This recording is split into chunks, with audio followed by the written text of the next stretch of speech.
Yeah, just this week, my uncle and one of my friends. So, my friend was like, "Chaka jikuta," because we do work together on our free time. Like, "Chaka jikuta, we have to finish this other thing that we're working on." So, for me, it was like a wake-up call. Good, what have we done this year? What have we learned? Or something like that. It was just a little bit interesting since Anavanga highlight good I say Chaka jikupita, and then I looked at the calendar. October, it's already gone. So for me, it was just something. It's something to look at. What have we learned? What have we achieved?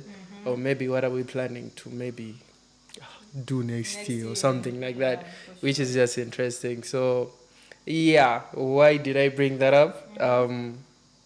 Because we have a guest, Lelolo. Usually during the 2-week period, you're going to release our episodes. Ikamafika Friday. Ines, I'm usually excited because I get to learn a lot of things from my guest that I'm in now. So I think today we are bound to have a nice episode as well. We're yet to learn a number of things from our decorated guest right here. So I would appreciate him if he introduces himself. Go down to Zio, I guess that too. We know. Yes. You can go ahead and introduce yourself. Thank you, Ishmael. Yeah. Thank you, Iyewo.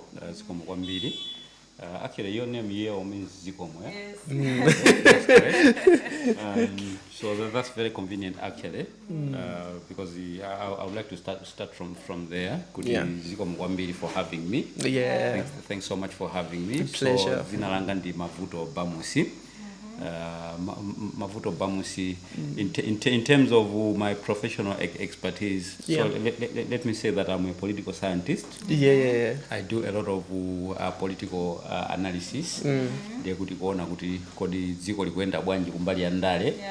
then my implications zomwe zikuchitikazo ndi otani kwa anthu onse kuno ku Malawi. Exactly. Komanso ndekuti panopa I think we should be talking about my implications the politics, komanso the economy ya Malawi, because I also deal a lot makambaposo kwambiri zokhuzana ndi chuma cha dziko kuti chikuenda bwanji zokhala bwanji and zotsatira zake my implications zake ndi otani. I think let's talk about kwa achinyamata. Exactly. Kuti what's the position of young people in as far as the direction imene dziko la Malawi ikutenga. So as Mavuto Bamusi, I have been in the civil society sector kwa zaka zingapo zaka zochulukirapo ndi to over 15 years. That's a lot of experience in the sector. Zaka zopita 15 years. I hope you are not 15 years old. That's how long. So ndagwira ntchito ndi timati imagine ena nampako za Imagine amati Malawi Economic Justice Network. So kwa zaka zingapo kwambirira kweni. In fact ndisana pange join Malawi Economic Justice Network. So mene ndali student ku University of Malawi ku Chancellor College. Makonda kupanga kwambiri za activism, student activism. Ndeti nali ndi club timaichula kuti democracy club.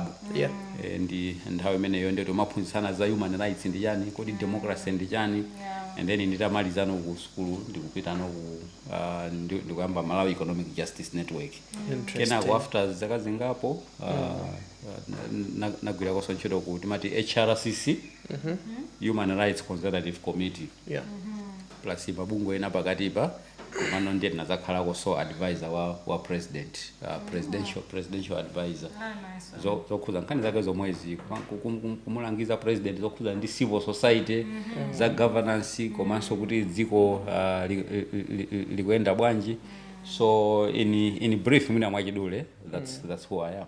Interesting. Yeah. I think because that's vast experience. Because ophunzirazo ndiye muyira kutopa nazo muyira kuleletsa. So mwina just to go back a little bit, kuchokera komwe kunachokera interest ya let's say maybe the economic time mwina mwali ku Chancellor College for you to start that particular movement as well.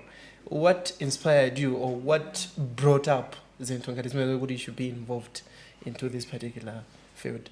That's a very interesting question, Ishmael. Chifukwa at that point inali kuti dziko la Malawi langosintha kumene machitidwe yake azandale kuchokera timati single party politics. Nthawi imene kunali ndithu dziko lonse nkukhala chipani chimodzi, Malawi Congress Party. Exactly. And then in 1994 zinthu zinasintha, zeka chinabaki muluzi abwera kupanga zawo, kunalinso amati chakufa chihana,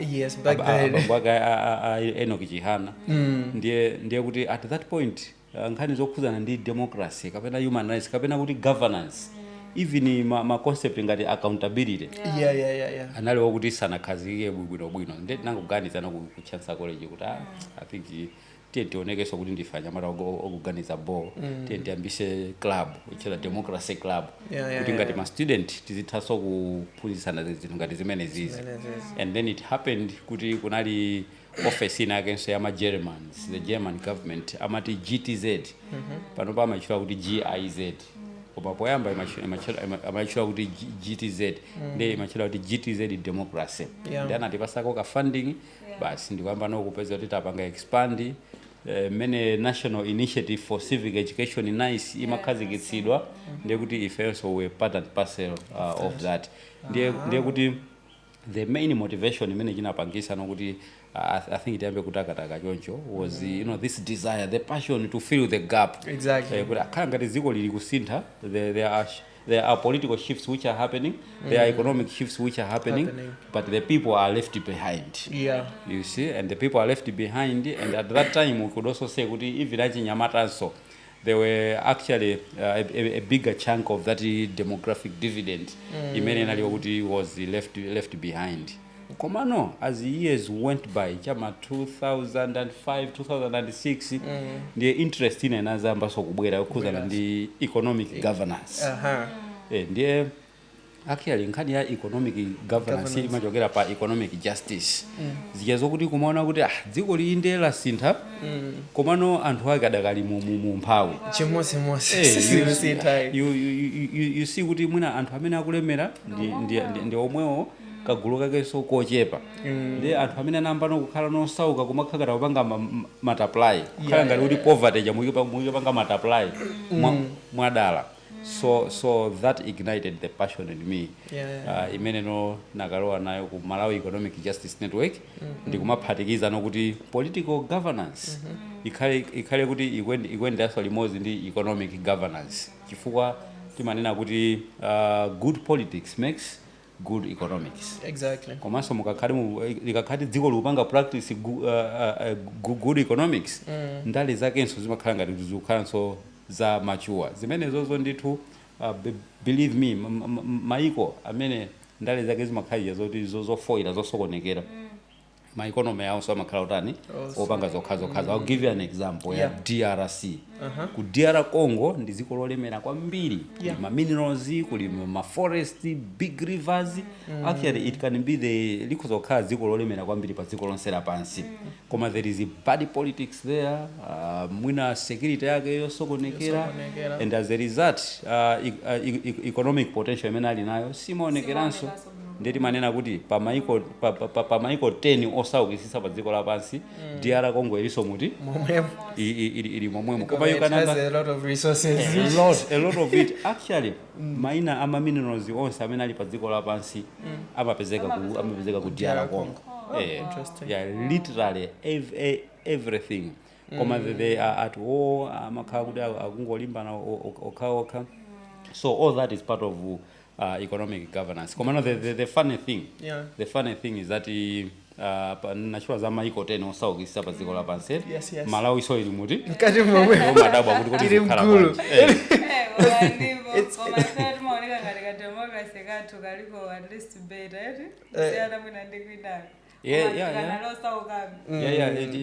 Tikatengera zina ndi zina, we are a peaceful nation. In fact a resource imene tingatena kuti tizigwirisa bwino ntchito ndi mtendere, ndi dziko la mtendere. Komano mtendere for its sake is nothing. Nkhani ndoti tikupanga nawo chani mtenderewo. Zona, it's also zona. So it's funny you say that because kunena chilungamo ntaimene yomwe mwina mayamba these particular things, let's say, or even in my economic governance and all of that. Tinali mu nthawi yokuti mwina social media was not really there, and mwina kupeza information wasn't really that great as well. How are you tackling these things? And ndicholinga chokuti my citizens are also able to catch up. Or maybe what were the challenges that you were encountering? It was a challenge. Seasonal is opweka. Komano I think sizimoneka so kuti it's a challenge. It is normal. Ndiye kuti china chili chonse pofuna kukafikira anthu kapena pofuna kukafikira chinyamata. It was always a physical contact, physical meetings. Ndiye kuti it involved a lot of travel. Ndiye kuti kunyamuka kuchokera ku Lilongwe, driving all the way to Nsanje. Ndiye kuti in between muli ma district ena muli achina Nchewu, muli achina Blantyre pakati pa achina Chikwawa ndeti monsemo. You are doing it was almost like imena amachita andale ma whistle stop tours. Exactly. And then you are trying to reach out people ngati civil society ngati amabungwe komano kugwisa ntchito njira yofanana ngati ma whistle stop tours. And in fact ndiye kuti another thing was to use the radio. The radio, radio. So it was very, very effective. Komanso kulalibe competition yambiri kuma radio konde kuti mwina ndi MBC and then anayote abwera so ma radio ena. So ajina Capital FM, kuna wire sina mati Star FM, ndeta ajina Media anali akubwera choncho. So I remember mene ndimagwira ntchito ngati ya Malawi Economic Justice Network pofuna kupanga kwaziwisa anthu kuti budget ya dziko ndi chani, kodi ndalama zimene parliament yapanga approve ndi ndalama zingati nanga phindu lake ndi chani.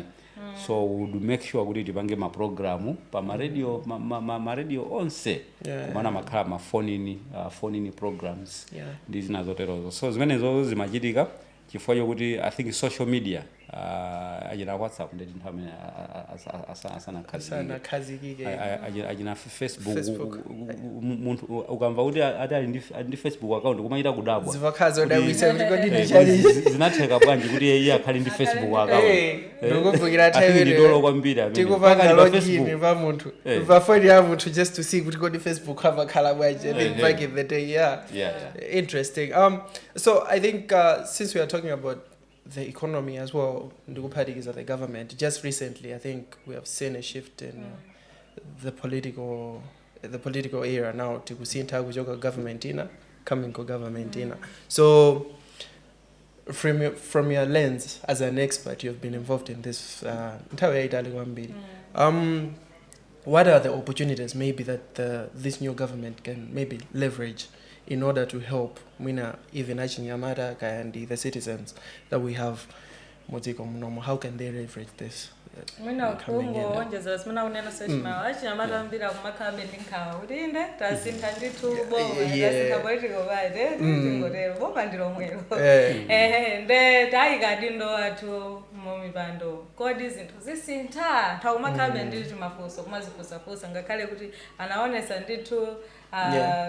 akukavoda kukasankha anthu amene akuwakhulupirira kuti atendesere dziko komano mene ili landscape panopa kodi achinyamata akhale ndi chiyembekezo chotani kuli ma opportunities otani oti mwina titha kumaona ndi kuthandiziraso ife ngati achinyamata.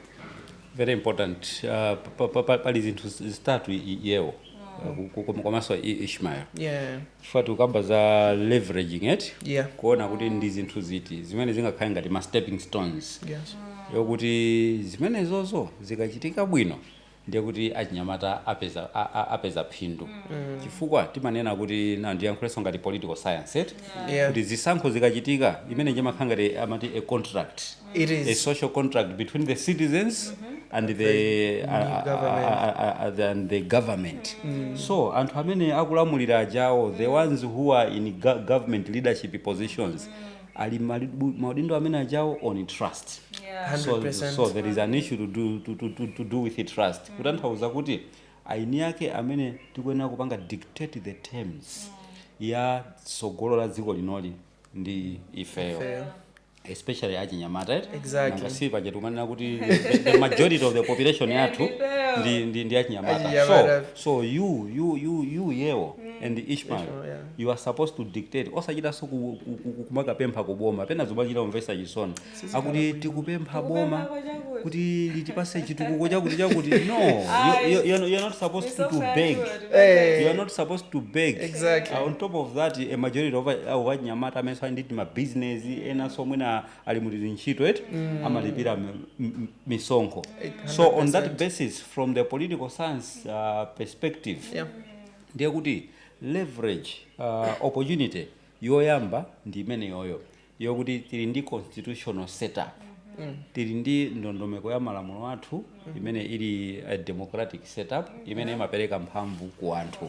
Ndiye kuti tili ndi mphamvu ifeyo as achinyamata to actually demand development. And I think it because of emphasize my phrase imene the people must demand development. The youths must demand development. Chifukwa chokuti it's a government by the people for the people. That's the simplistic definition of democracy. You see? Number 2 is chifukwa cha state ya economy yathu. Apapa ndi nditambasule bwino. State of the economy yathu is in a state of crisis. Ndipo pamene mungena utambasula bwino because pakati basi zinthu sizinayendepo bwino, the economy hasn't Ishmael ndifuna ndikuuze zona. Tikanena kuti crisis imene tikukamba apapa isiri apapa tungokamba ndale ya. Yes. Tikukamba zona zeni tifuna tikuona ma indicators. Indicator number 1 is kapezekedwe ka chakudya. Yes. You see kuti a country dziko limene limanenedwa kuti ndi dziko la ulimi, an agriculture, an agri-based economy. It is failing to feed its own people. Using the as many tikukamba panopa right now as we speak. Do you know kuti ndi Malawi angati amene ali ninja amene akusowa chakudya? Ambiri. Ndikuti ndi angati ndikufuza number osakuti ndi ambiri. Tuuza kuti ndi ambiri. The number we are not very sure. You can enlighten. Malawi vanabira makamba about 4 million. Yeah, of course. Of course, 100%. So 4 million tingoti over 4 million. Ndecho amba choti chizibwera kumaganizo athu in terms of what should happen and what should benefit the youths. Number 1 ndi nkhani imene ya food security. So it really shows that the country is in a crisis. And number 2 ndi nkhani ya kapezekedwe ka forex, kapena kusowa kwa forex. Dollars, pounds, rands. It has been a challenge. Kuti pa black market paja ndekuti ili pa 4,500 osati kuti ndi makasintha ine ndama to pamene popo mwana ndungonena mmene mene zinthu zikukhalira ndona mene zinthu zikukhalira and then 4,800 and when amena mpaka 5,000 pakati ponde imafika 5 even 6 as well. 5 usakhaira makasintha mene komano the official rate ndeti bank muja 1,700. Okay, so imene ndi indicator ina yoti zinthu sizili bwino. Another indicator is timanena kuti trade deficit. Yes. Trade deficit nditambasule. Tikati deficit ndiye kuti china chake chili pamwamba china yake chili pansi ndeti sum yakeyo equals. Ndela pato tanthauza kuti katundu amene dziko la Malawi limakagulisa kunja ngati ma exports. Tikayerekeza ndi katundu amene timagula kunjako kubweresa kunoko ngati ma imports. Ndiye kuti ma imports akuchuluka kwambiri kuposa zinthu zimene timakaoda kuchokera kunja ndizochuluka kwambiri than zimene timakagulisa kuti kunjako. Ndema taking orders avuta. Mwana ali taking orders. Zimene jaze ozama taking orders zija.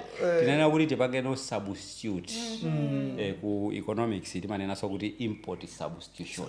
Kuti chinthu chimene tikanaka chioda ku Tanzania chimene cho tizipanga tokha mu dziko munomo. Tikapanga tokha ndekuti $100 zimene tikanakagulira chinthu cha ku Tanzania kuja situluka ikhala muti ikhala mu dziko muno. So for the past years inapezeka nokuti tikutulusa ndalama zambiri madollars ochepa tikapeza from Tobago chifukwa kudalira be forget kwambiri. It's a very very sad economy yathu ya Malawi. Kale naye sana chite bwino so chakachita sakumachita bwino zaka zambiri chifukwa ndalama zimene timapeza kufoja. Can you believe it? Ndalama zonse zimene timapeza kufoja zimagwira ntchito mwina 3 months zatha.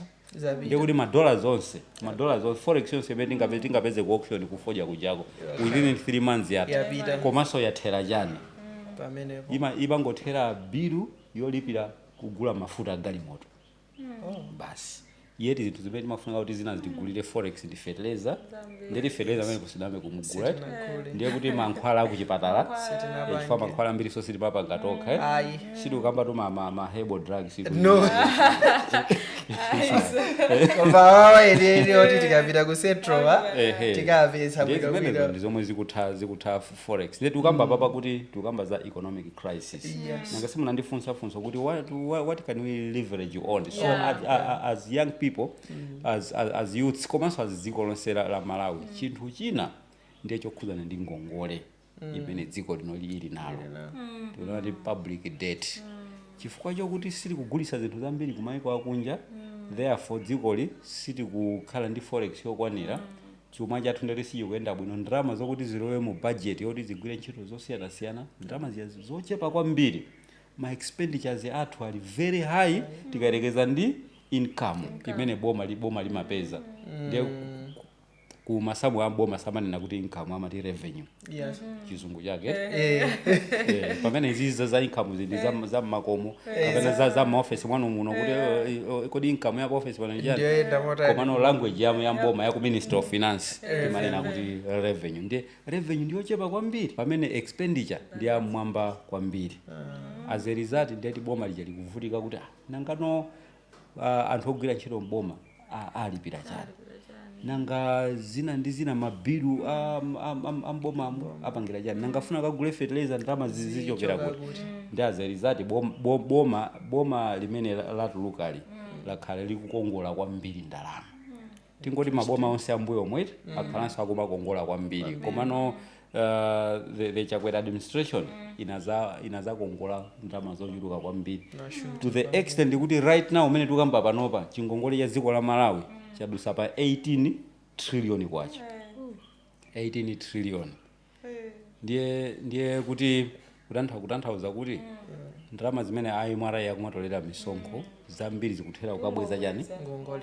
tukabweza ngongole which is a big problem zizatibweteka tuzivenezo zikutibweteka kale osamina kuti zikutibweteka zikutibweteka kale chifukwa ndingopereka chisanzo chifukwa panopa ndi pa wireless ndi pa podcast ndiye kufunika kuti anthu azizisatira bwinobwino ndi ma facts ndiye kuti budget ya dziko lonse la Malawi ya chaka chinochi do you know kuti it's how much an estimate ndalama zonse pamodzi 80 trillion kwacha koma tonena kuti ngongole ndi chani ndi 18 trillion kwacha koma mu 80 trillion muli ndalama zoti zipite ku maphunziro zipite ku ma sectors osiyana koma muli about 2.1 trillion kwacha yongobwezera ngongole ungobweza ngongole which is not great because panoba either we like it or not we are all experiencing my effects be it in Ngokoles or be it the lack of forex it also we're experiencing the very same thing which is very bad so ndekuti we should leverage on these are challenges which can also be opportunities so opportunity yamba ya Nyamata is for us to demand that ingati manifesto ya DPP yapano chifukwa DPP alowamboma manifesto ya DPP izinena momveka bwino in terms of how they are going to implement ma programs or tesa crisis imeneyi so we must ask them tough questions like food security kumbali yotesa njala what is it zimene mwapanga promise manifesto yano ndiye zisankho zijano zinadusa iyi si manifesto so ndi program uno ya dziko lonse la Malawi mupanga chani ma programs ake ndi ati amene mupanga implement kutesa njala kuonesesa kuti tizigulisa katundu ambiri ma exports achuluke how do we convert ma minerals amene dziko la Malawi lili nalo chifukwa tili nawonso so that ikhale no worth imene ijayo how do you make sure kuti achinyamata apeze mwayi wa ntchito komanso kuti ayambisenso ma business pawokha so it's about turning ma challenges into opportunities turning the economic crisis into an economic opportunity zimene zozo ndizotheka it is possible it is doable it will actually happen that's true so mwafotokozera achinyamata kuti akuyenera kuti atenge ma challenges awa ngati opportunity kuti athoso kupanga mwina influence manifesto implementation kuti kuenda bwanji mwina mongo wafotokozera chinyamata kamakamba kuti in practical terms how can they hold the government to account kutengeraso mwina from the lessons akale ndi magaps amene tinawo panopa in practical terms achinyamata angayuze mwina kani ma platforms ati engagement kuti mwina akathedi kuwapanga hold to account ndi kuwapanga understand bwino mwina kunena kuti munayika ise manifesto mwanu malamulo akamba zakuti kodi angafikire bwanji adindo osiyana-siyana amene tayika mipando. And imeneyo ndiye I think that should be the climax of kucheza kwathu kuti zonse zitakamba koma nthawi zina anthu andale amatha kupanga promises zinthu ngopereka ma false promises and not deliver and then they don't deliver or akapanga deliver ku area imene akuziwa kuti iwo kuli phindu lawo yes ndiye kuti kuli ma business yawo ndiye kuti akuziwa kuti iwo tikapeza contact wathu nane ndisagalala actually a very good example kukhani ya construction sector zomanga misewu chani kumanga maskulu mijigo and do you know kuti andale ena amapanga no create ma company tawo tima construction companies and then they make sure no kuti minister wa transport uja akhale kuti akucheza naye bwino kwambiri kuti ndiye kuti so ku minister of finance akucheza nawo kwambiri MRA ikangotumiza ndalama kuboma kuja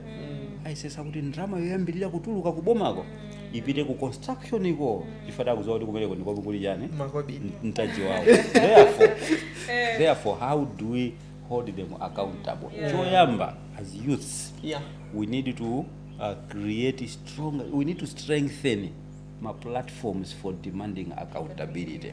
So youth wave for example igulane majani bina ndi organization ina the platform ina so if the youths together can form an accountability platform yokuti china chili chonse chimene sichikuoneka bwino then you should use that platform to voice out to speak out and the speaking out yake yosangokhala ngati imene takhalira panopa olomuna kuita ni press conference ifaso kumalawi kuno kumachuluka ma press conference ndiye ma press conference ena opanda nawo phindu ongokwaniritsa basi kuti pa plan yathu tinapanga kuti tizapanga ma press conference atatu tapanga ina mu July ina mu September ina tizapanga mu December komano kuti ma results yake ndi chani so ababa I'm suggesting kuti the youths should voice out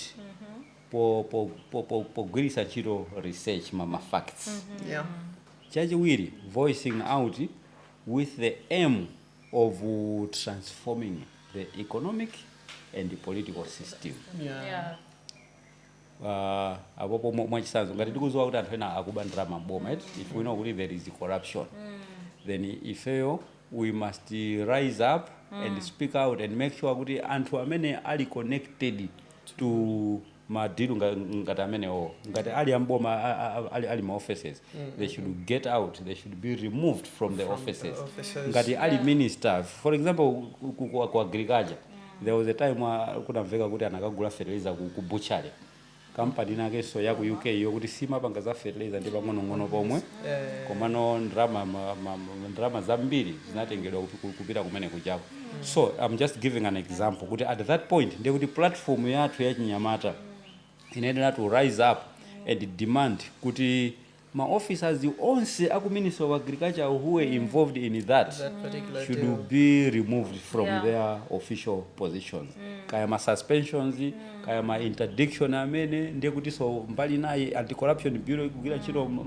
mbali yake chomaliza chachitatu in terms of holding these people to account and demanding accountability is kuti ife ya chinyamata tizigwira so ntchito kwambiri ndi mabungwe ngati ACB so isamate 1 month achinyamata musana kumane ndi anthu ogwira ntchito kwa ACB ndikuwafunsa kuti kodi ntchito imene mugwira ndi yotani nangano tinamva za mlandu tinamva za kesi iripotati mwinaso kuwauzaso ACB aja kuti ife timafuna kuti isanathe 6 months mlandu tayesesati kuti ufike kuchani kumapeto because ndi mlandu umene tikuziwa kuti ndrama zathu zambiri za dziko zinabedwa and we know kuti ngati ndrama zimene zozo chilungamo chake chingaoneke ndiye kuti achinyamata akhala ndi phindu. A very final point on that is that pamene tikupanga demand accountability using ma anti-corruption institutions ngati SCB tizikamba koso kwambiri zokuti amene anapezeka kuti anasokoneza chuma cha dziko lino ndeti ndalama zija abweze kaya anamanga nyumba zija boma zilandidwe imachedwa kuti asset recovery. Asset recovery chifukwa anthu ena zimapezeka kuti mlandu uja mpaka azenga mpaka apita mwina ku prison akhala ku prison 5 years atulukano ndikumaza panga enjoy anabazija. So it is kind of an injustice.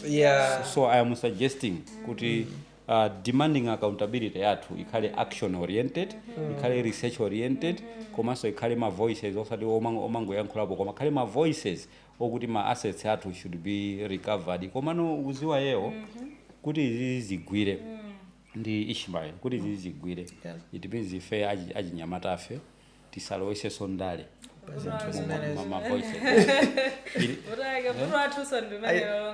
I think tinazakamba poso topic ngati imene time before my elections because pamachuluka kwambiri nkhani za tokenism even mwina andale aja kwapasa achinyamata mwina kandalama kenakake just to be on their side.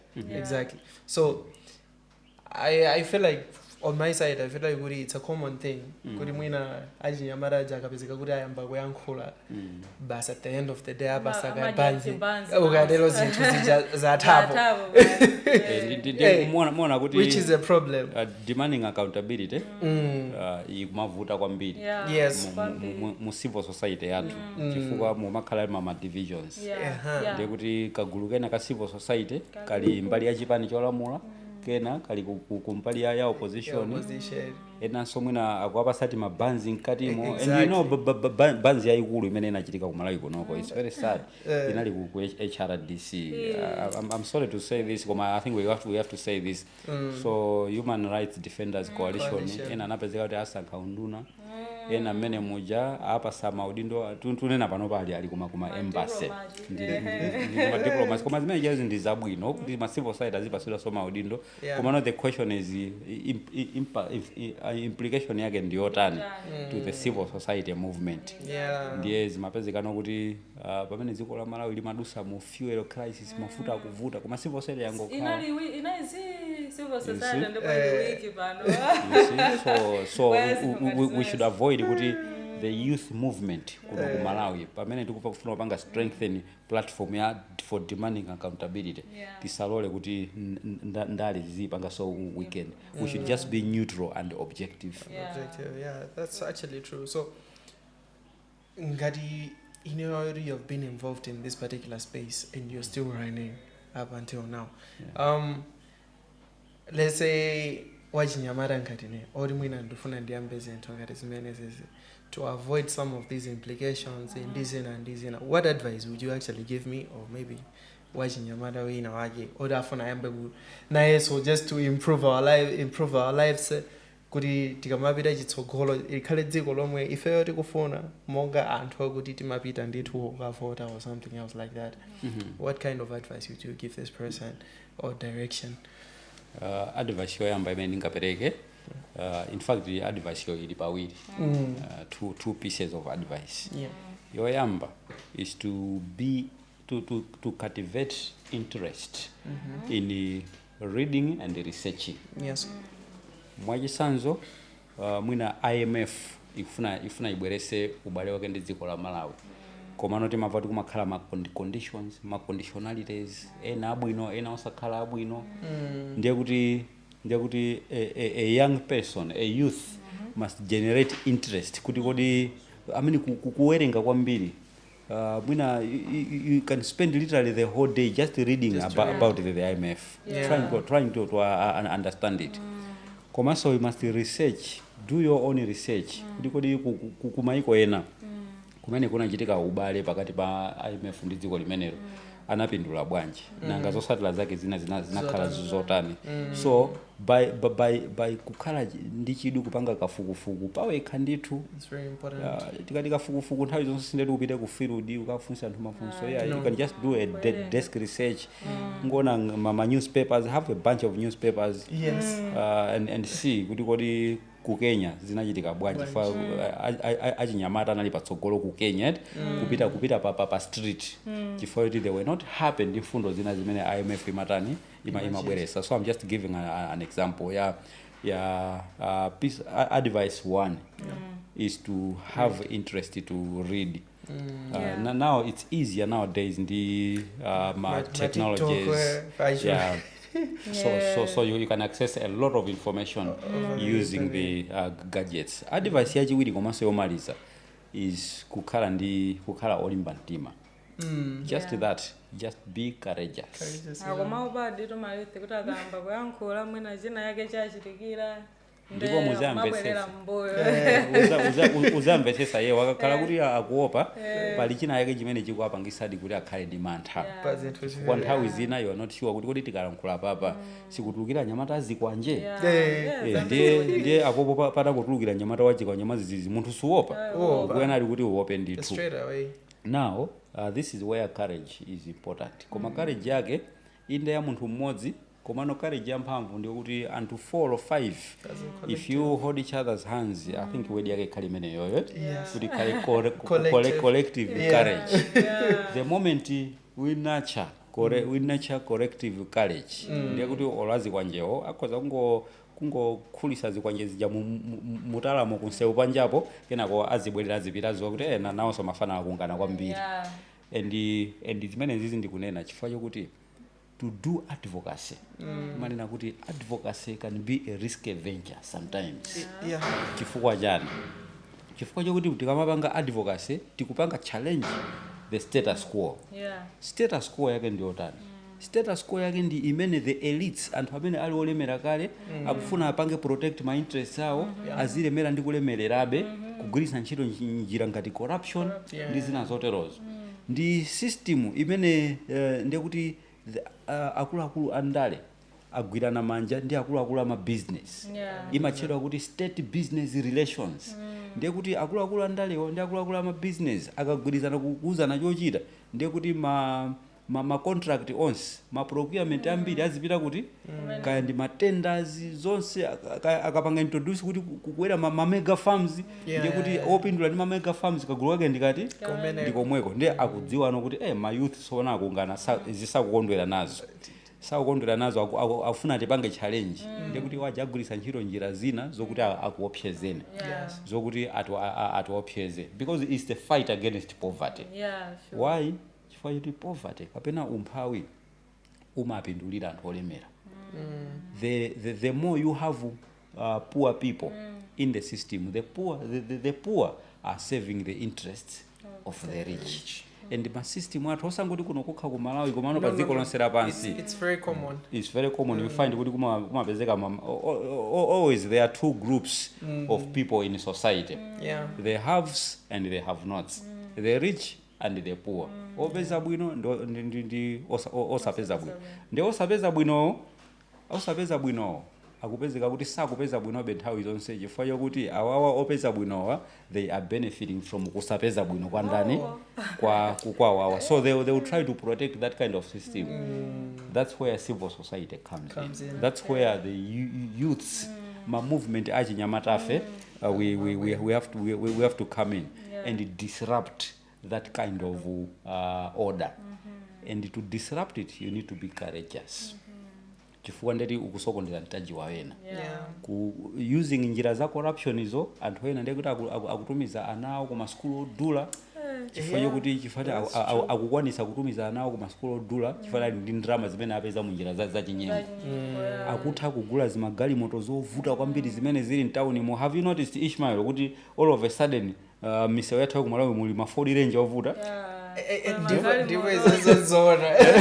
Every time ukangotuluka ma highway ukona magari mabwino kwabasi and you wonder kuti the economy is not doing great koma magari moto ndithu akutuluka which is the very same thing that you're talking of. And tikaonesesa even just to maybe highlight a little bit on this kuti anthu olemerawa nthawi zambiri they benefit from the poor. Tikaonesesa even ma companies akuluakulu in the world nthawi zambiri they can be stationed in a different country komano they explore ma countries ena okuti there's like poor people. They'll help them to manufacture mwina zinthu zicha. At the end of the day they're getting cheap labor. Iwo aja ndikumapitirira kutani kutukuka, which is something you can only know from actually reading the point that you've actually said kuti achinyamata we have to be able to read as well. Tizitha kuziwa ufuna ndupase chisanzo. Yes. Fundo imene wanenayo, that's deep. Yeah. That's very deep. Chisanzo ndi company ya Nike. You know company ya Nike yo imapanga zova mama t-shirt, sapato, everything. Okay. It's one of the wealthiest, one of the richest companies pa dziko la pansi. That is true. It's a multinational corporation.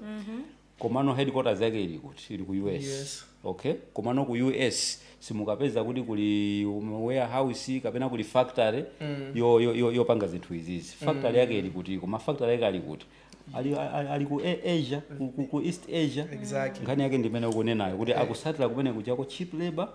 Ma resources yake they are very cheap. Afuna madzi, forestry resources, kaya afuna cotton ndi zina zoterozo. Very very cheap things. Chimodzimodzi so kunoko ku Malawi kumapezeka kuti kuli ma company ena ukuti headquarters yake sisi kunoko. Koma phindu lawo lambiri likupangika kuchokera kunoko chifukwa cha cheap labor. Exactly. Then the system yomwe imene timanenayo kuti the rich are benefiting from the poverty of poor people. And the system is the global system also. Exactly. And I'm happy you have given this example. Is this kamba to yewo kuti the rich are exploiting the poor kuno ku Malawi ko Khabas. Africa isino zikuchitika, the whole world zikuchitika. Maiko olemera kwambiri ajamachira kuti the G7. G7 akati tu G7 yewo akati G akuimera jana is group. The group of 7 richest countries on earth. So goleri wao ndi America. Ndiye mula ajina UK menemo, ajina Canada, ajina Japan wase pamozi 7. Poyamba nkachira kuti G8. Koma panopa they are -1. Do you know why? Chifukwa cha Russia. Russia so I don't know. Koma chifukwa cha so Russia namsabula kale. Koma be amapanga so expand. Amaza kumananso ngati G20. Ndeta ajina Russia chama zabweramo, ajina India, ajina China abweramo, Brazil. Kuno ku Africa amene amatiyimirira mu mudziwa ndi South Africa. South Africa imapezeka nawo so mu G20. That's the only country in Africa amene amatha kupezekamo. Of course sometimes you ask kodi Nigeria bwanyi. Nigeria ndi dziko loti so lili ndi zinthu zabwino zambiri, lili ndi oil koma zochitika ku Nigeria.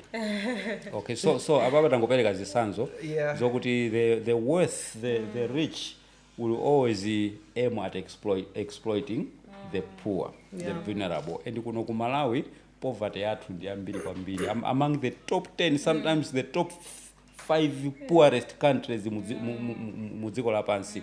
And mugulu limene lanthu osauka kwambiriro, the majority ndi wewe Shimayo. Ndi wewe achinyamata tingotero. On a lighter note, I'm just giving an example. Okay, so the majority of the poor people ndi achinyamata ndi azimai. Therefore, we must challenge as civil society, as the youths, we must challenge this status quo kuti azisapitilire izizi mpaka nakalekale. We must ask the ruling party panopa DPP Professor Arthur Peter Mutharika kuti mupanga implement ma activities yanji kuti zimene zisatani zisapitilire. So for that to happen you need courage. Yes. Timanena kuti one man with courage kunkhani advocacy, right? Yeah. Advocacy with courage timanena kuti one man with courage is a majority. Pawe kabasi kuonera kuti ndizipanga zimoni matima kumakhala kuti you are a majority. Ndiye now to be gender sensitive. Nangasinati one man with courage, let me be gender sensitive. One woman with courage is an absolute majority. 100%. I hope you are happy. Yes, very happy. Before you come balance as you choose. Conversation, we look like chipangitsa so kupanga reflect ife ngati Chinyamata kuti kodi are we really doing more, or are we holding our duty bearers accountable? Ndifunso lomwe ndikuzifunsa baba. I think we can do better koma. We are doing komano zinthu zina zake zikuyenera bezisinthe ndife tikuyenera tigwirizane, we should be united kuti tisinthe zinthu. Otherwise zimene zimachitika ngati timati ndale zachimidzi tikamakambirana. Ndale zimene zimachitika Malawi kunoko ndale zachimidzi. Anthu lena tisinthenso mindset ngati Chinyamata kuti wani tikangozitenga ngati zanoma kuti basa anthu akupanga ndale 5 years lapita, ena kubwera 5 years lapita, miyoyo yathu imene kuyikidwa pa chipinjo, and ana athu amene tikuzabereke ife tikuberekawa, ana amene atakhale pa chipinjo akamba za ngongole, maloni, tikubweza chani, zonse izo zakhala zondikhudza kuti we need to act. Kodi anthu ake ozabweza ngongole ndifeyo. In fact, actually, do you know kuti zina mwa ngongole zimene tikubweza be mpaka panopa ni ngongole zimene anakongola china kamuzubanda ma 1970. And do you know kuti imene amamanga Capitol Hill, ma offices za Capitol Hill, tingoti mmene city center jama ipanga develop, inapangidwa develop, so part of it ndi ngongole.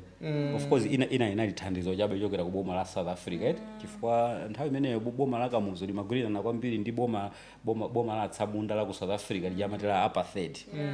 Ndiye Kamuzu simply decided kuti ine ndizi I'll be in a friendship with the devil. That is the wedding that Kamuzu was saying. For the sake of my people, I'll make friendships with the devil. If I boma la apartheid nthawi imene yero inali boma la nkhaza ndi maiko ambiri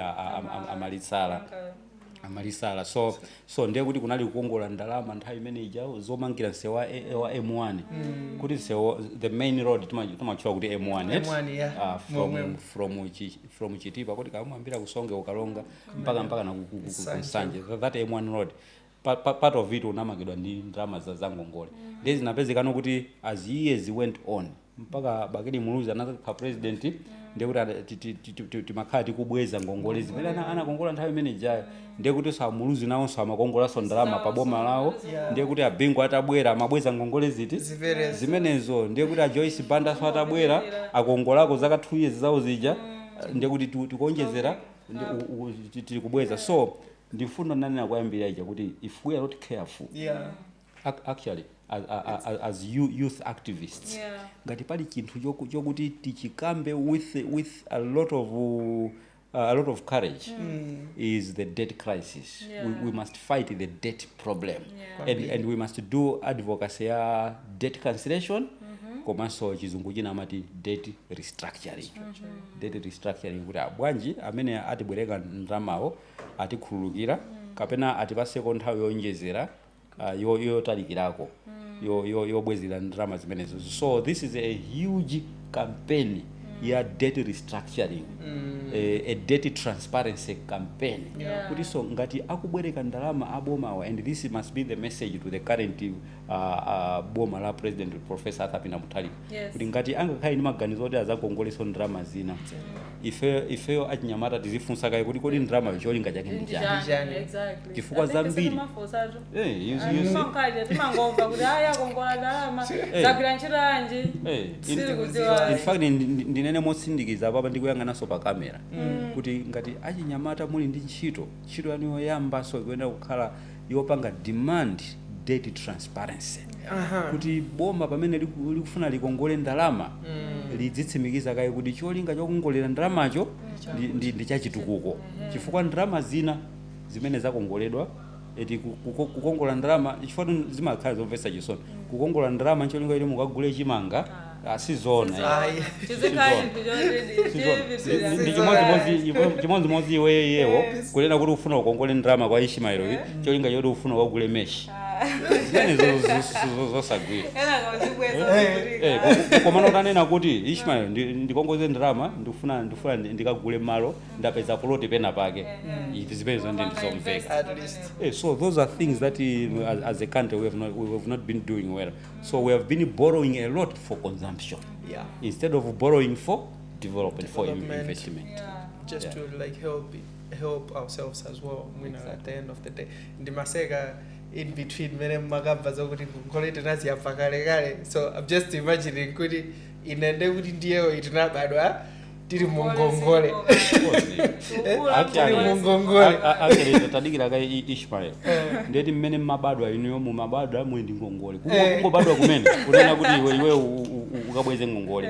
You remember nthawi imene anali Minister of Finance Sosten Gwengwe anawerengesera then azapezeka nokuti mwana aliyense ku Malawi amabadwa ndi ngongole ya about 600,000 kwacha.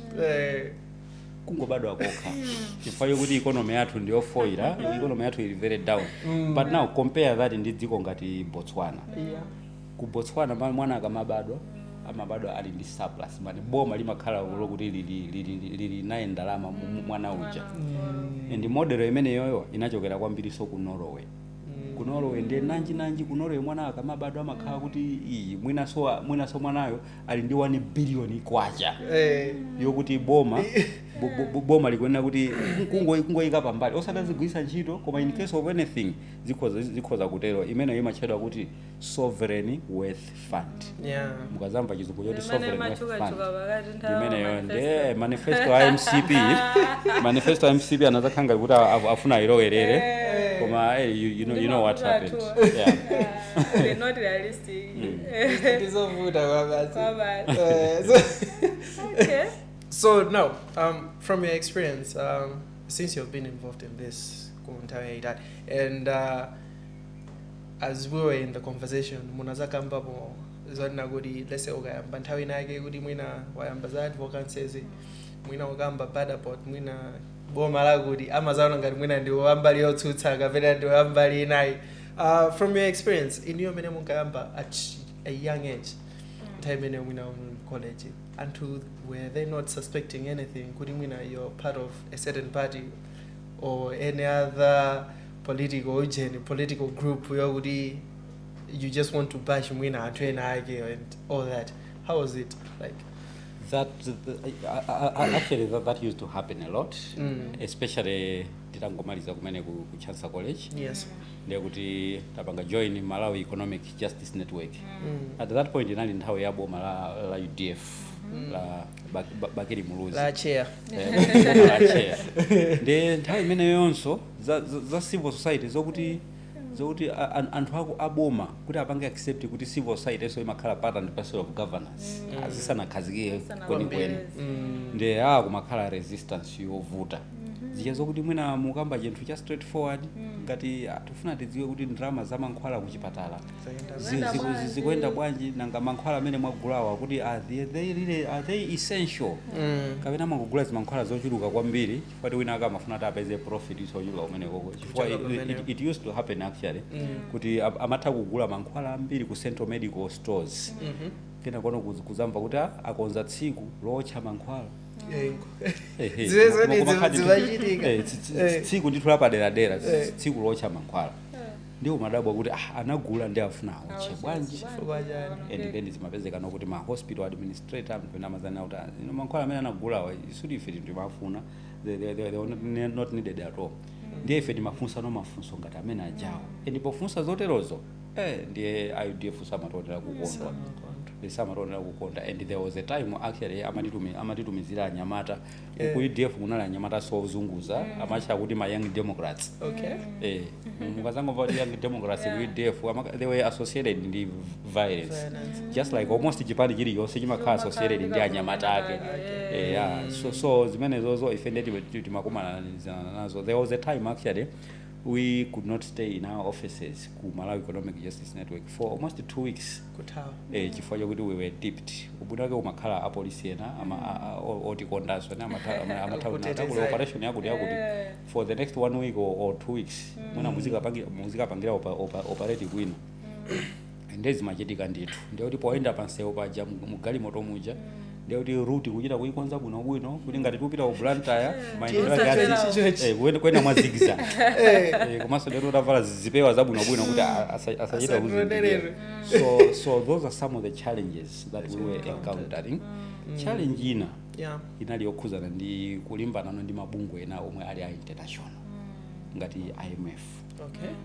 IMF ndi World Bank zimapezeka so kuti we are on a coalition cause chifukwa cha ma conditions awo ena amene amapereka nokuti afuna apereke ngongole ku dziko la Malawi kapena afuna apange ubale ndi dziko la Malawi koma kunena kuti agulisani makampani aboma privatization ndife ni madabwa kuti ndiye tigulisa so makampani as a result ndizikhala bwanji komanso amapereka ma conditions ena onena kuti musalembe ntchito anthu ogwira ntchito mzipatala opitilira nambala iyi maziphunzisi musalembe ntchito kapena masivo anthu ogwira ntchito mboma mukangolemba ntchito anthu 3000 chaka chimenechi basi musalembenso ntchito onjezera yeti ndezi mapangano affect ngati ku health sector kuti kufunikabe manesi ambiri zimapanga affect ngati ku police kufunika security ambiri yeti the government will simply say kuti kumano IMF atiuza kuti tisapange so ifende advocacy yathu ina imangana zinthu kati zimene zozo as a result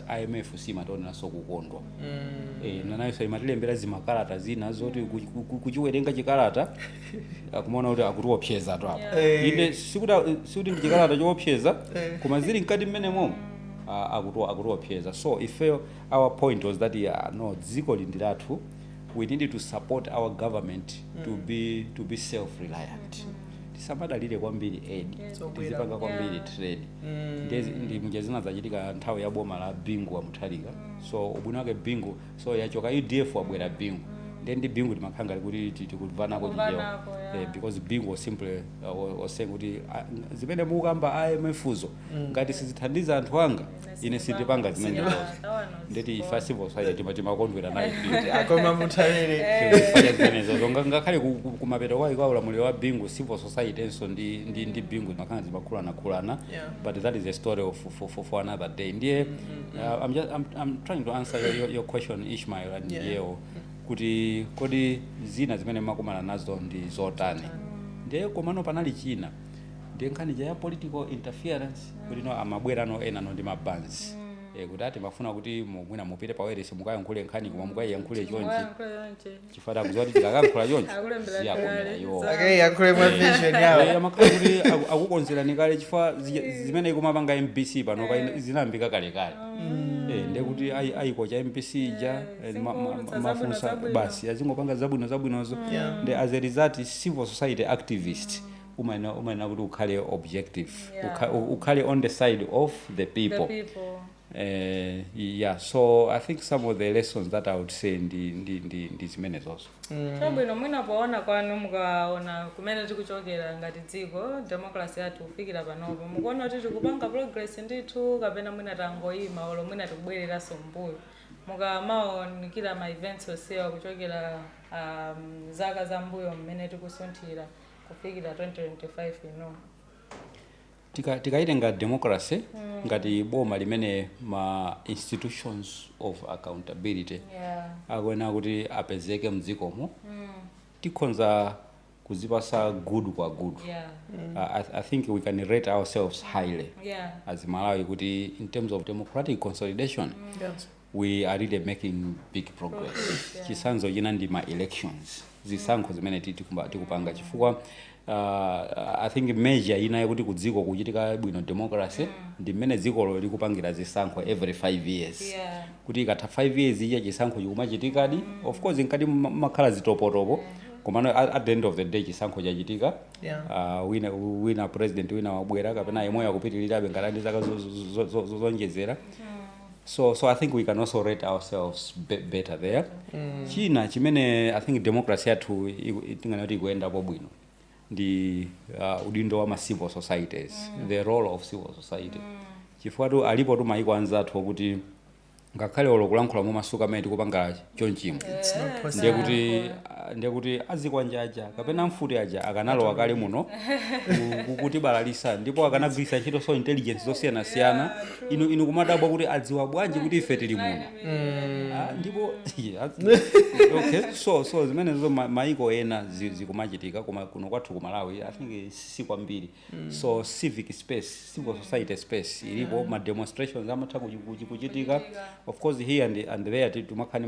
ma episodes aja of course azikwanja omwewo I think the past 4-5 years I think zinakhala ngati kuti the right to the freedom of expression inakhala ngati kumavuta komabe on the average we can say that we are making progress. The freedom of expression is there.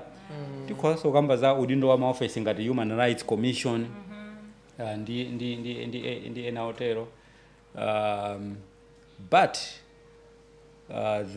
there is still a challenge ya ndi democracy yathu ndi kumbali ya governance ya economy ja.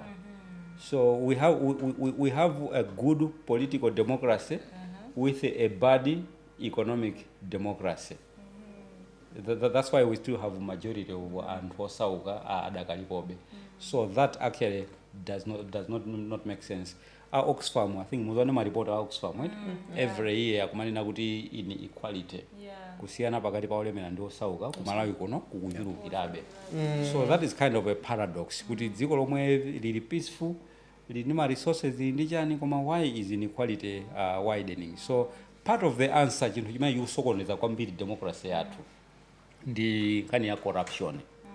Nkhani ya corruption komanso lack of political will to invest in economically productive sectors.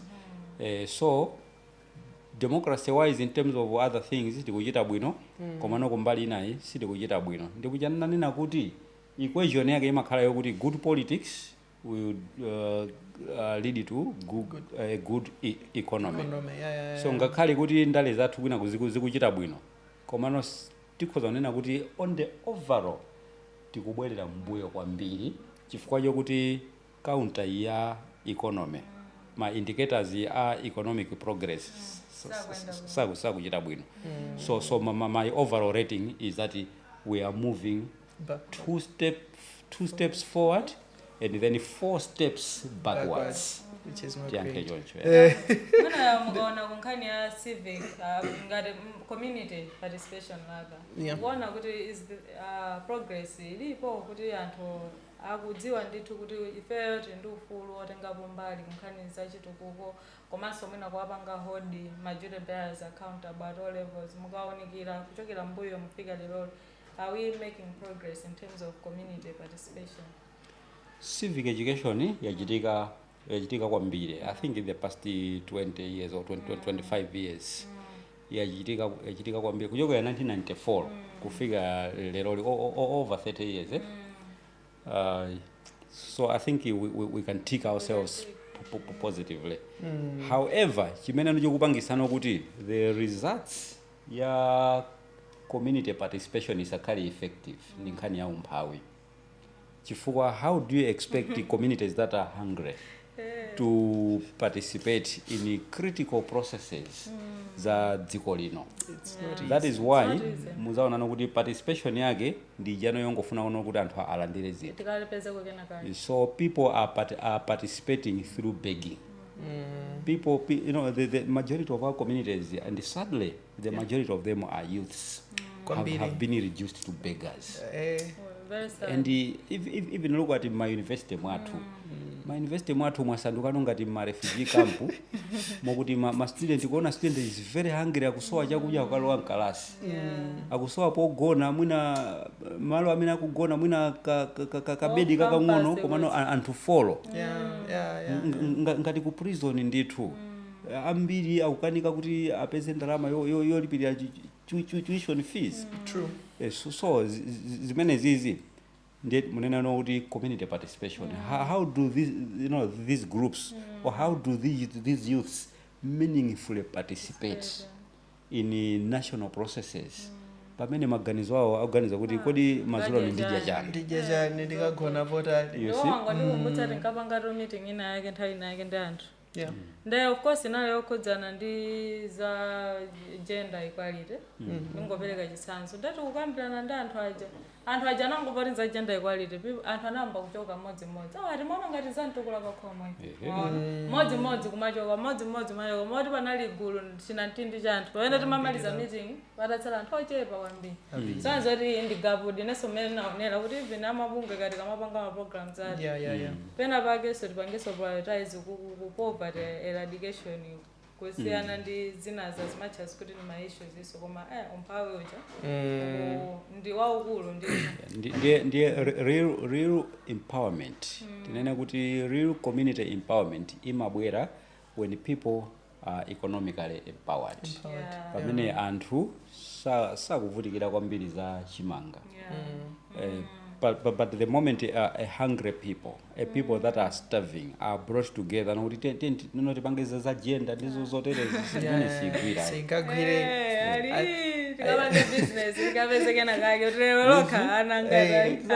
Exactly. I think on that front as well, even if you're Achinyamara, we have to also hold accountable the government.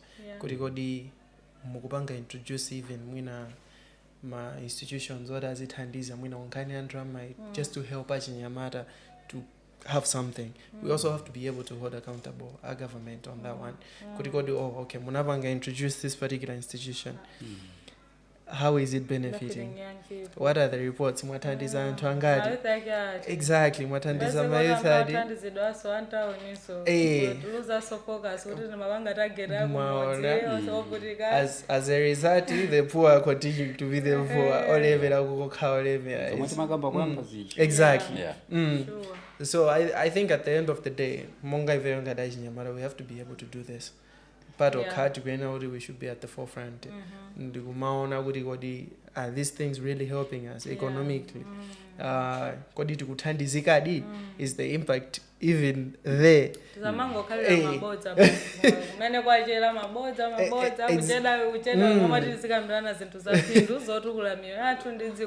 Commercial aspect in terms of youth participation. You can't get the participation of youths in politics. Exactly. So this is a very important thing. For community participation must come out in form of meaningful political participation by youths. What do you meaningful that we don't have that? The grand house this tendency of youths being used or abused for the political ends, elites. I think this one must stop. So youths are being reduced to like a Nyamata Ojia. You see, just a Nyamata Ojia, and then you put up Ojia Paja, you are given 500 watts. When I said you look at 5,000.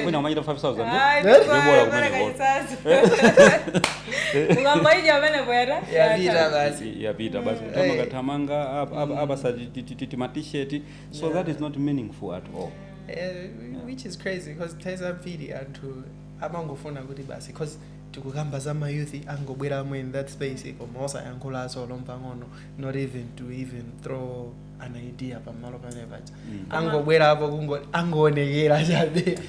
That's it. When I was sent even in parliament mujamo mena sanka members of parliament tikati tone mayouth aga kumakhala tokokera kwanza ka 37 nakuti ndida youth whether what I near we are not taking up those positions. At least now and I got immediately ganda wili ganda ngadi ojeva omweyo kumabe. I think it is intent kamati members of parliament jabana nawo ongezera ma constituency 292. Yes, at least 150 ka 170 azikama youth komaweza oti muli omwe aja mayouth awiri ndakati immediately bwanji kakamba olo youth caucus akapanga bwanji anthu akulu okhaoka. That's true. Pena bagedi when I could disinte bali ndi pamene pamabwera I think a saying, an African adage, a saying from an age Africa apena kuti nobody can shave your head in your absence. Okay. True. Makes sense. So you must be there. You must be present. Ngati tufuna tigwirizane za ma project aulimi othandiza achinyamata. Youth participation in agriculture. The youths must be there. In there, of course, through our representatives ku parliament kuja, but effectively we must in any challenge any. I think it bechera chiyo kuti kubechera ndi ku challenge ndi kupanga ni challenge. Kuti akatsegulira parliament it's a new parliament. Therefore, it's an opportunity where we must leverage on as well. Immediately, let's strengthen the platform here to have youth sija. ndikukapanga nawo interact ma parliamentarians anyuwane aje so that they must also understand our agenda, our needs. Of course, I know kuti kuli my youth advocacy organizations here, right? I know the youth decide campaign, the youth and society, they are doing things. Komano ndi kagulu kochepa. Yet my youths alipo tilipo ambiri. Mulipo ambiri. Am I still youth? Tilipo kagulu. Mulipo kagulu. So immediately akanguyamba orientation ya ma MP. Muzipita ku parliament kuja kukapanga camp kumene kujako because the parliament is the house of the people. Sanga kuletse nobody is supposed to send you back. Mafuna dolo in parliament nobody is supposed to send you back. So camp there for 2-3 hours interacting nima MPs ya so that the akazaya bazokambia nezeni nyumba ija in the business of parliament azikhala nokuti they are debating my issues while bearing in mind kuti koma achinyamata akufuna business opportunities. Achinyamata they want to improve the better employment opportunities is in a zotero. So this is an opportunity that is available. It might be a low hanging fruit. Interesting.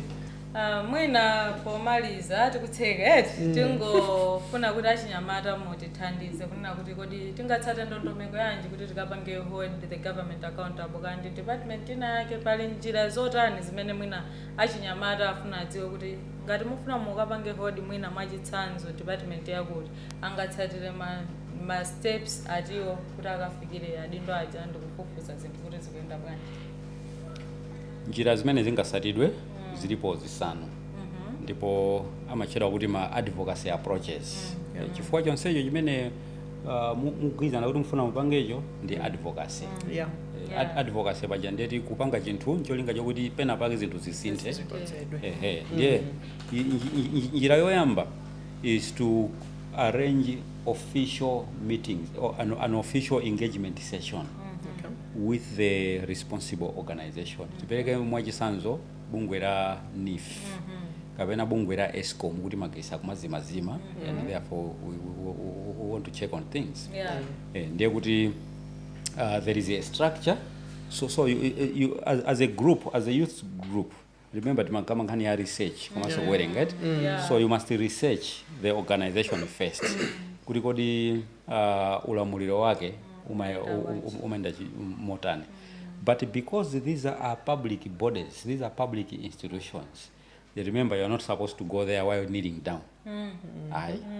You must go there fully knowing your rights. This institution office inakhazikisidwa ngati office yofuna kuthandiza anthu. Therefore you engage, you make a formal request to the management of the organization kuti mufuna mukumane nawo pa agenda yakuti. So it must I think we need to be orderly. It must be a well written down letter of request.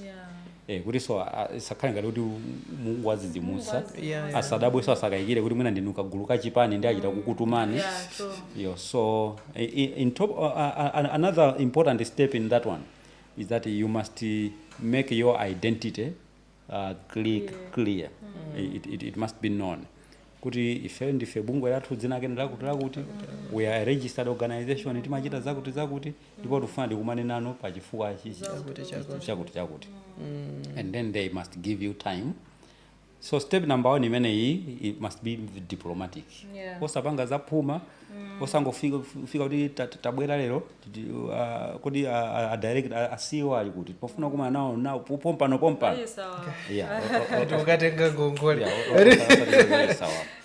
So once they give you a proper tsiku ndeti nanonso mukonzekera bwino. Either nditakuza kuti muzapite ku office kwako kapena iwo abwera kumalo amene inu yomwe kwirizana. In the course of doing that, an important step is for you to research further. My issues amene ndifuna ukapanga table for advocacy. Tapanga study bwino.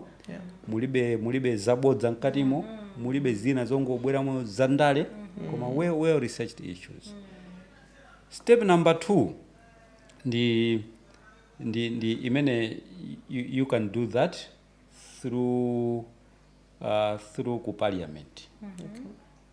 Through ku parliament chifukwa kuti mabungwe amenewo amathanso kuyitanidwa ndi committee ina yake ya ku parliament amati the public sometimes public accounts committee kapena public appointments committee kandi legal affairs committee kapena committee ya ku parliament yokhuzana ndi sector imene issue niyo mufuna mukambitsane nayo ikuchitapo ngati mwina za NIFIs poti zokhuzana ndi ndalama za boma ndeti khoza kukhala budget and finance committee ya ku parliament ndiye kuti niyo mupita kumene chakukamba nawo iwo aja aitana akuluakulu aja because the parliament ikapanga summon mabungwe amene wawo imakhala mumwalamulo. It is almost by the force of law. Sakwena kuti akane ngati ana ndi ulendo opita kunja koma ife di parliament yaitana akwena ati akapange council ulendo opita kunja uja abwere pamene pajapo ndeti inunso mukhala pomwepo together the organization the institution kandi ndi anifi wakhala yapa ndiye kuti atatu follow parliament also ali apa inu muli apa. That can give you a lot of credibility also. Chifukwa awa akamayankha asati asayankhe zamubwerera chifukwa parliament ili pati ili pomwepo. Njira yachitatu ndiye yowafikira makosana aja but then through the media. So you publish into a statement yanu kuti afeka watu wasonyeza kuti ngongole za NIF inde kwina ndi kwina zapita kwa bwino koma madera ina sizikuoneka bwino. So we are asking the following questions. A properly laid down statement. Yachifolo ndiye yo tenga anthu kupita nawo pansewu. Njira zonse zindithu ndiri mukulifikira bungwe lija mukulifikira NIFI komano potenga anthu kupita nawo pajani pansewu through a peaceful protest or a peaceful demonstration. But that one must come zikakhala zoambirira zija za more diplomatic zija zatani zakanika. Yomaliza ineni number 5 ndiye yopita ku court amati litigation. Yes, so you can take NIF to court. Ndeti monena kuti mandate ya NIF molingana ndi lamulo limene NIF inakhazikitsidwira ikunena kuti NIF igwira ntchito motere kapena ESCOM ikunena kugwira ntchito motere koma ife tapeza kuti mabungwe wasakugwira ntchito mosatira chani zolinga zimenezo ndeti kuwatengera ku court kuti they are not fulfilling the public interest imene anakhazikitsidwira. All right, so these are some of the approaches. So there are some which are diplomatic, others which are not so democratic. Maga kuti adindo kaudi ma duty bearers they are not cooperating enough. Koma pomaliza lastly pali njira zina which are informal zimene mungagwiritsa ntchito as informal approaches. Ndipereke chisanzo kuti mwina lilongwe outer board mukumva kuti machitidwe yake mwina kunaso kuonekera ndrama and you want to find out but you know kuti the minister of water ndi munthu amene mumalankhulana naye. So you can approach the minister informally kuti akubukireni appointment the office each. Or you can also have sometimes but my insiders, my informers within munifi muja kuti kumagwira ntchito anthu ena akeso atatu. So and you know kuti they are your friends. So you ask them to help you with information but very confidentially. Imene ikhale very confidentially because it can be an illegal way of getting information. Koma timanena kuti nthawi zina zinthu zikavuta you must use certain illegal approaches in order to achieve a certain end. Zikakhadi zavutitsitsa pamene popo. But it's an approach that you need to be very careful with. Mene nali ku Malawi Economic Justice Network nthawi zina ndimagwisa ntchito njira imene yoyo. Chifukwa mapezeka kuti anthu amboma kupanga official request kulemba makalata kuti atipase information osapereka akukana mwina sakuyankhaso makalata or mwina they are just threatening you kuti sitingakupaseni kodi iniyo ndinu ndani kodi ndinu boma mukuyimirira ndani inuyo. So as a result you use some you use informal approaches pogwiritsa ntchito anthu ena odziwana nawo ku office ija kuti akuthandizeni ndi information iyo. But you need to do this very cautiously and very carefully. Okay. So insightful, I think. Yeah, yeah, it has been great, I think. We have learned a lot from this particular specific episode. There's things that I didn't really know about. I've learned from here. So, there's just an appreciation for you coming to the podcast as well. I'm pretty sure the very same way I've perceived information in many English, exactly. That's why we are here anyway. Could you visit her desire? Even the last point on how to reach this particular organization. That's very important. Not a lot of people know this. And we have to make sure we keep on reading, try to get the information that we need as well. So Mavuto Bamusi, thank you very much for coming through. Yeah, thank you. We really appreciate it. And it's such an honor. Exactly, it's an honor to have an expert, a minister, exactly such kind of experience. We are all experts. So sometimes we normally say that villagers and they're my expert in so our roles is to simply hold the hands of the majority of people, hold the hands of the majority youths. Never underrate them, never undermine them. So we need everyone, we need the voice here in our alliance. So I would like to thank you also, Ishmael. Thank you. And thank you so much, Yeo, for this insightful discussion. I